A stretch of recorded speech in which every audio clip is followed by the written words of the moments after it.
ప్రజ అంటారు. నువ్వు ఎప్పుడైతే అట్లుంటావో నీ కార్యకర్త ఇంకెక్కడ ఆగుతాడు? అవును. అవతల వాళ్ళ ఆడవాళ్ళ జోలికి వెళ్ళాడు. ఒక ముఖ్యమంత్రి నోట ఒక విజయ గర్వంతో కూడిన స్పీచ్ చూసామా ఈరోజు? అంటే సభలో నెరవేర్చుకోవడం ఒకటి, అప్పుడు జరిగిన దాన్ని గుర్తు చేయడం ఒకటి బాబు గారు. లేదు, అందులో నాకు ఇవాళ ఆయన స్పీచ్లో గర్వం ఏం కనిపించలా.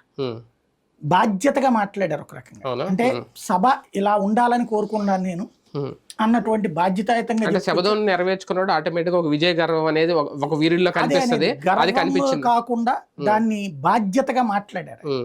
సభలు ఇట్లా ఉండాలి, సభలో పద్ధతిగా ఉండాలి, అందరికి అవకాశం ఇవ్వాలి, ప్రతిపక్షానికి కూడా అవకాశం ఇవ్వాలి అని మాట్లాడటం.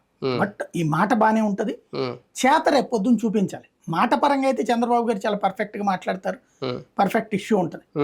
అది ఆచరణలో చూపిస్తారా లేదా అన్నటువంటిది నెక్స్ట్ సభల్లో జరిగే తీరును బట్టి ఉంటుంది.